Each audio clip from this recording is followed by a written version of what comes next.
Who are these groups? Who's funding them? Let's dive in. Let's investigate. Let's start with this one. One of the lead organizers in almost all of these protests, and you can see their logo at the bottom of those posters, is the Answer Coalition. Their mission, act now to stop war and end racism. Now, the Answer Coalition was founded 3 days after 9/11. In 2024, the House committee accused the organization of having well-documented connections to Hamas in Iran. And how have they mobilized into action? Well, they protested the killing of Soleimani in Iran. They protested in support of Palestine in 2023. And they protested the capture of Nicolas Maduro. Here's another one of those little symbols and one of those groups at the bottom of that poster, at the background of almost all of these protests. That's the National Iranian American Council mission. It's dedicating to giving a voice to the Iranian American community in civic life. It was founded in 2002. And in 2020, it was accused of being an unregistered foreign agent with ties to the Iranian regime. They have consistently protested in support of Iran.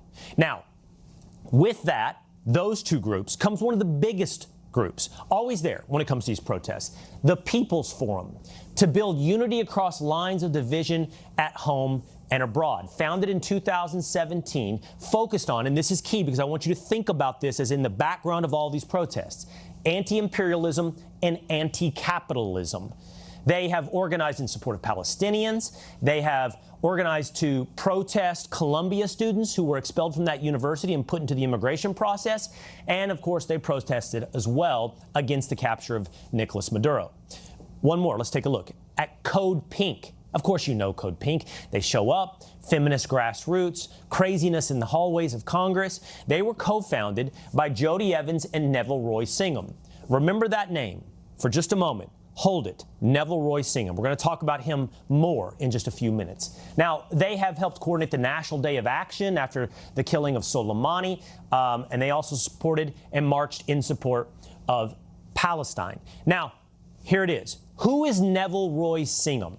Now, we've already mentioned he's married to the co-founder of Code Pink, Jody Evans. But the New York Times wrote, since 2017, about a quarter of Code Pink's donations, more than 1.4 million, have come from two groups linked to Mr. Singham.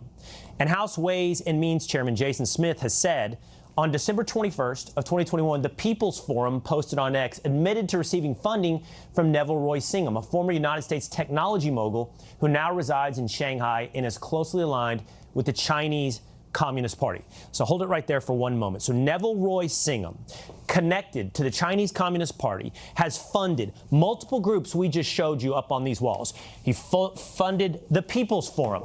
He funded Code Pink. There is also reporting that he helped fund the Answer Coalition. So Neville Roy Singham, multiple groups. Here, the background, the money. In 1974, he was the subject of an investigation. Ties to groups engaged in activities inimical to the United States interest. He worked as a consultant for a Chinese multinational corporation and technology company. And as it was mentioned, he currently lives in Shanghai. So, whether it's anti-ICE, Free Palestine, now pro-Iran protests, it's the same networks, the same branding, and in many of these cases, the same organizer and funding. They're mobile, fast, well-funded, and they consistently side with America's adversaries. The question isn't whether people can protest, but it's whether or not that protest is organic, whether or not it's real, or if there's a man behind the curtain.